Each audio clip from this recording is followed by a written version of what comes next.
So angular width दिया हुआ है कि मेजर कर रहे हैं अपन, वो स्लिट पे इतनी वेवलेंथ की लाइट दी गई है। जब स्लिट की जो विड्थ रहती है वो 30% डिक्रीज किया गया, ठीक है। जब एक और वेवलेंथ की लाइट इल्यूमिनेट किया गया तो अपन को कैलकुलेट करना है लाइट की wavelength and same decrease in angular width central maximum से जो डिक्रीज करेगी जब लिक्विड में इमर्स किया गया उस एपरेटस को, तो रिफ्रैक्टिव इंडेक्स ऑफ लिक्विड भी पता करनी है अपन को। सबसे पहले जो दी हुई है कंडीशन वो लिख लेंगे अपन। Angular width of central maximum ये जानते ही अपन, angular width of central maxima, इसका वैल्यू होता है 2 लैम्डा बाई ए। फिर लैम्डा 1 जो पहले लाइट यूज कर रहे हैं अपन 600 नैनोमीटर है, तो एंगुलर फ्रिंज विड्थ होगी 2 लैम्डा बाई ए। लैम्डा 2 नहीं पता, और theta 2 is equals to theta 1 बोला गया इंटू 0.7, क्योंकि 30% कम हुआ मतलब 70% बच गया, that equals to 2 lambda 2 by A. So first hand equation से इन दोनों इक्वेशन से रिलेशन निकाल सकते हैं, वो है कि 1 by 0.7 is equals to lambda 1 by lambda 2, that equals to lambda 1 पता है, लैम्डा 2 निकल जाएगा यहाँ से, लैम्डा 2 इक्वल्स टू 420 नैनोमीटर्स, ये निकल गया। जब ये एपरेटस लिक्विड में इमर्स किया गया तब क्या होगी, तब lambda 2 is equals to lambda 1 by mu होगी, ये रिलेशन हो जाएगा। So theta 2 is equals to theta 1 into 0.7 है। So 2 lambda 1 by mu by A is equals to 2 lambda 1 by A into 0.7, ये आ गया। तो अब इन दोनों इक्वेशन से अपन ये निकाल सकते हैं कि 1/7 1 by 0.7 is equals to mu, तो म्यू इक्वल्स टू 10/7, उसकी वैल्यू होगी 1.42 के आसपास। तो अपन सेकंड आंसर भी आ गया, जो रिफ्रैक्टिव इंडेक्स ऑफ लिक्विड निकालना था। इस क्वेश्चन में हमें दे रखा है कि हम एक narrow monochromatic beam of light glass slab पे इंसिडेंट कर रहे हैं। यहाँ पे 2 ग्लास स्लैब कंटिन्यूसली रखा हुआ है, ठीक है। इच ग्लास स्लैब यहाँ पे 25% ऑफ लाइट रिफ्लेक्ट कर देता है और बाकी ट्रांसमिट कर देता है, ठीक है। तो हमें जो ये दोनों रिफ्लेक्टेड रे है, इन दोनों के इंटरफेरेंस से जो रिजल्टेंट वेव बनेगा उसका मैक्सिमम और मिनिमम इंटेंसिटी का रेशियो चाहिए। तो देखिए यहाँ से लेट्स से कि हमारा आई नॉट है जो कि जा रहा है, पहले इनिशियली हमारा इंटेंसिटी आई नॉट है। तो यहाँ पे हमने क्वेश्चन में बोला कि हमें कि 25% ऑफ लाइट ये रिफ्लेक्ट कर देता है, तो ये जो रिफ्लेक्टेड रे है इसकी इंटेंसिटी हो जाएगी 0.25 आई नॉट। बाकी ट्रांसमिट हो रहा है तो इसकी इंटेंसिटी हो जाएगी हमारी 0.75 आई नॉट, ठीक है। और यहाँ पे वापस से रिफ्लेक्ट हो रहा है तो ये हो जाएगा 0.25 इंटू 0.75 आई नॉट, ठीक है। क्योंकि यहाँ पे रे की जो इंटेंसिटी है उसका 25% ही रिफ्लेक्ट होगा, तो 0.25 से मल्टीप्लाई हो जाएगा। अब जो ये EF रे है यानी कि जो बाहर आ रहा है, तो यहाँ पे ट्रांसमिट कर रहा है, रिफ्लेक्ट कर देगा 25% और बाकी 75% ये ट्रांसमिट हो रहा है, तो यानी कि यहाँ पे हो जाएगा अपना 0.75 इंटू 0.25 इंटू 0.75 आई नॉट, ठीक है। तो लेट से कि इसे हम रे 1 मान लेते हैं और इसे हम रे 2 मान लेते हैं, तो यानी कि हमारा I1 हो गया 0.25 आई नॉट, ठीक है, जिसे कि हम लिख सकते हैं आई नॉट अपॉन 4, और I2 हो गया हमारा 0.75 इंटू 0.25 इंटू 0.75 आई नॉट, ठीक है। तो देखिए इसे हम लिख सकते हैं 9/64 आई नॉट। तो हमें चाहिए इन दोनों के इंटरफेरेंस से जो वेव बन रहा है उसके रिजल्टेंट का मैक्सिमम और मिनिमम इंटेंसिटी का रेशियो। तो हमारा आ जाएगा I max upon I mean equals to, I max होता है हमारा √I1 प्लस √I2 का होल स्क्वायर, और आई मीन होता है हमारा √I1 माइनस √I2 का होल स्क्वायर, ठीक है। तो यदि हम नीचे ऊपर I2 से डिवाइड करते हैं तो हमारा आ जाएगा, वैसे यहाँ पे I1 अपॉन I2 निकालना जरूरी नहीं है, हमारे पास I1 I2 दोनों अलग अलग भी दे रखा है, तो अलग अलग ही पुट कर देते, तो ये हो जाएगा I0/4 का रूट, ठीक है, प्लस I2 है हमारा 9/64 I0, तो हो जाएगा √9/64 I0 upon I1 minus I2 यानी कि √I0/4 माइनस √9/64 I0 का ऊपर नीचे दोनों का होल स्क्वायर, ठीक है। अब हम इसे सॉल्व कर देंगे, ठीक है। तो सॉल्व करने पे हमारा आ जाएगा, पहले तो हम √I0 ऊपर नीचे से कैंसिल कर देंगे, तो ये हो जाएगा हमारा 1/2 प्लस 3/8 का स्क्वायर और नीचे हो जाएगा हमारा 1/2 माइनस 3/8 का स्क्वायर, ठीक है। तो इसे सॉल्व कर देंगे तो हमारा आ जाएगा 49, ठीक है। तो ये हो गया हमारा रेशियो 49:1, तो ये हो गया हमारा आंसर। इस क्वेश्चन में हमें दे रखा है कि हमने देखिए यंग डबल स्लिट एक्सपेरिमेंट को थोड़ा मॉडिफाई कर दिया है। इसमें parallel beam of light monochromatic light का यूनिफॉर्मली हमारा अपर्चर ए एंड बी पे इंसिडेंट हो रहा है। हम देख सकते हैं फिगर में हमारा अपर्चर ए एंड बी है, जिसका कि रेडियस दे रखा है। ए का रेडियस है 0.001 मीटर एंड बी का रेडियस है 0.002 मीटर। इस पर हम 6000 एंगस्ट्रॉम वेवलेंथ का लाइट एमिट कर रहे हैं, जिसका कि इंटेंसिटी दे रखा है हमारा 10/पाई वाट पर मीटर स्क्वायर, ठीक है। और ए अपर्चर के सामने हमने एक ट्रांसपेरेंट फिल्म रख दिया, जिसका कि थिकनेस दे रखा है हमारा 2000 एंगस्ट्रॉम एंड रिफ्रैक्टिव इंडेक्स दे रखा है हमारा 1.5, ठीक है। तो हमें इस पॉइंट एफ पे देखिए हमने बीच में एक लेंस रखा है, कन्वेक्स लेंस, जिसकी वजह से कि ये सारे रे हमारे एफ पे मिल रहे हैं और हमें एफ पॉइंट पे पावर निकालना है, ठीक है। हमें टोटल पावर जितना भी एफ पे रिसीव हो रहा है वो हमें निकालना है। और हमें दे रखा है कि ये जो अपर्चर है ए एंड बी, ये दोनों जितना भी लाइट ये रिसीव कर रहा है उसका 10% ये ओरिजिनल डायरेक्शन में फ्लो कर रहा है, मतलब 10% है जो कि एफ की ओर पहुंच रहा है बस, ठीक है, ओरिजिनल डायरेक्शन में। तो अब हम निकाल लेते हैं एफ पे कि हमारा कितना होगा पावर। तो उसके लिए पहले तो हम निकाल लेते हैं कि ये जो हमारा ए और बी अपर्चर है ये कितना पावर रिसीव कर रहा है, ठीक है। तो पहले हम देख लेते हैं पावर रिसीव्ड। लेट्स से कि हमारा ए पे जो रिसीव हो रहा है उसे पी ए से डिनोट कर लेते हैं और जो बी पे रिसीव होगा उसे पी बी से, ठीक है।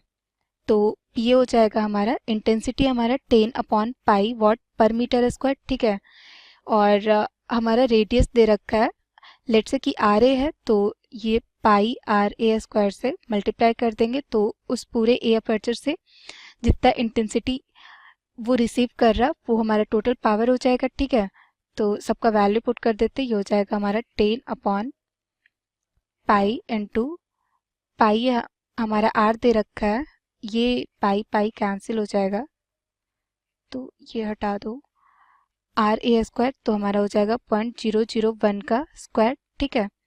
तो ये हो जाएगा हमारा 10⁻⁻5 वाट। उसी तरह पी भी निकाल लेते हैं, 10/पाई into pi R B square, ठीक है। ये पाई हमारा कैंसिल हो गया तो ये हो गया हमारा 10 इंटू आर बी दे रखा था हमारा 0.002, तो इसका स्क्वायर हो जाएगा, ये हो गया हमारा 4 इंटू 10⁻⁻5 वाट। अब देखिए दोनों अपर्चर जो है वो 10% ही रिलीज कर रहा है, जितना पावर रिसीव कर रहा है उसका, ठीक है। तो अब हम देख लेते हैं पावर रिलीज्ड, पीए हो जाएगा हमारा, फिर लेट्स से किसे पीए डैश मान लेते हैं जितना रिलीज कर रहा है, ठीक है। तो जितना वो रिसीव कर रहा है उसका 10%, तो हो जाएगा 10/100 इंटू 10⁻⁻5, ठीक है। तो ये हो गया हमारा 10⁻⁻6 वाट और हमारा पी बी डैश हो जाएगा 10/100 इंटू पी बी, ठीक है, which is 10/100 into P B है हमारा 4 इंटू 10⁻⁻5 वाट, तो ये हो जाएगा हमारा 4 इंटू 10⁻⁻6 वाट, ठीक है। अब देखिए हमारा पार्ट डिफरेंस इस ग्लास स्लैब की वजह से, ये जो थिन फिल्म हमने पुट करा है, ये देख लेते हैं किसकी वजह से कितना आ रहा है हमारा पार्ट डिफरेंस। तो हो जाएगा हमारा पार्ट डिफरेंस का फॉर्मूला होता है हमारा ग्लास स्लैब की वजह से म्यू माइनस 1t, ठीक है। तो इसका वैल्यू पुट कर देते हैं। म्यू दे रखा हमारा 1.5 और थिकनेस दे रखा हमारा 2000 एंगस्ट्रम, ठीक है। तो हमारा पार्ट डिफरेंस आ गया 1000 एंगस्ट्रम। अब हम निकाल लेते हैं कि हमारा फेज डिफरेंस कितना होगा। तो फेज डिफरेंस का फॉर्मूला होता है हमारा 2 pi upon lambda into path difference, सबका वैल्यू पुट कर देते हैं। लैम्डा दे रखा है हमारा 6000 एंगस्ट्रम और पार्ट डिफरेंस हमारा है 1000 एंगस्ट्रम, ठीक है। तो ये आ गया हमारा पाई अपॉन 3।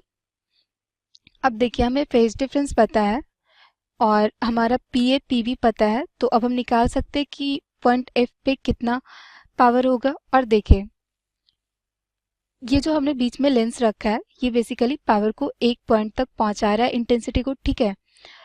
ये हमारा ना ही मतलब जितना भी पावर है पूरा ही ये एफ तक जाने दे रहा है, ये बिल्कुल भी एब्जॉर्ब या डायरेक्ट नहीं कर रहा है, ये बेसिकली एफ की ओर बेंड कर रहा है, ठीक है।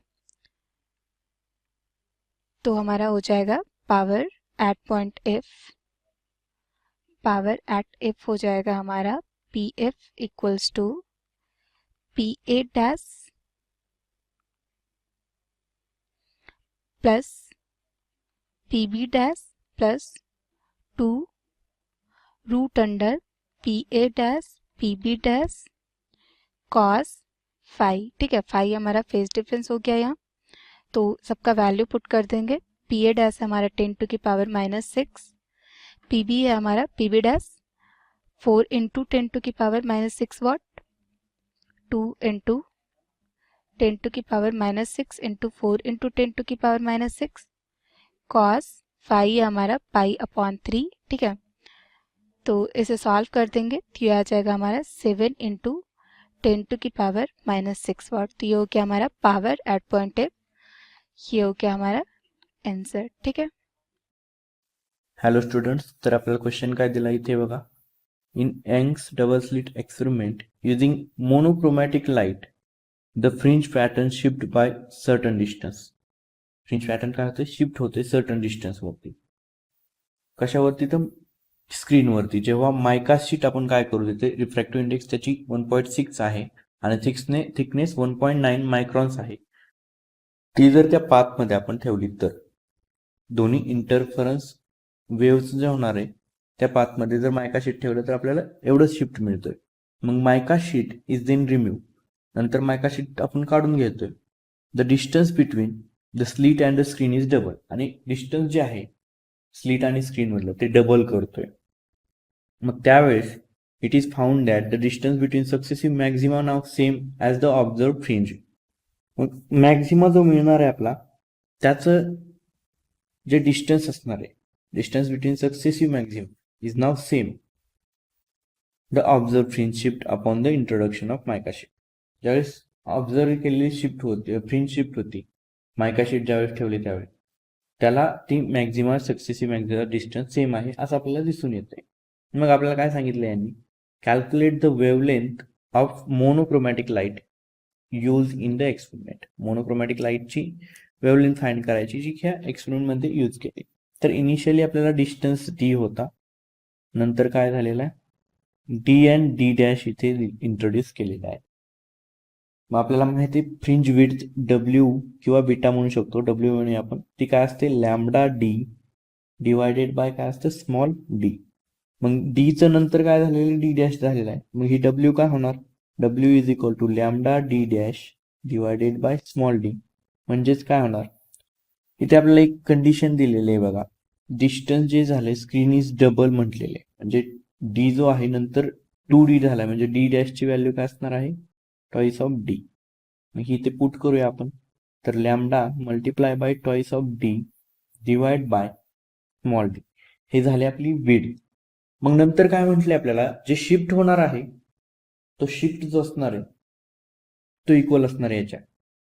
मग शिफ्ट काय असतो आपला, शिफ्ट कुठल्याही याच्यामध्ये शिफ्ट जर बघायला गेलं तर शिफ्ट काय असतो, जो शिफ्ट होणार आहे तो आपण कशाने देतो, शिफ्ट जो असणार आहे that is equal to mu -1 into T D divided by small D. हा असतो शिफ्ट. मग हा जो लॅम्बडा असणार आहे त्याला आपण म्हणू शकतो हे शिफ्ट डिवायडेड बाय 2. बघा lambda is equal to mu -1 multiply by T divided by 2. ह्या व्हॅल्यूज आपल्याकडे आहेत. म्यू किती आहे 1.6. मग 1.6 -1 टी दिलेला आहे इथे येतो 1.96 मायक्रॉन आहे. म्हणजेच याला मल्टिप्लाय बाय 1.964 मायक्रॉनचं कन्वर्ट केलं आपण मीटरमध्ये तर 10⁻⁻6 होणार आणि डिवाइड बाय काय होणार, हा 2 होणार. यावरून मग आपण लॅम्बडाची व्हॅल्यू फाइंड करू शकतो. तर लॅम्बडा किती येतो हे जर आपण सॉल्व्ह केलं तर लॅम्बडा येतो आपल्याकडे 589 नॅनोमीटर एवढा आलेला आहे लॅम्बडा. क्वेश्चन मध्ये हेच विचारलं होतं. थँक्यू.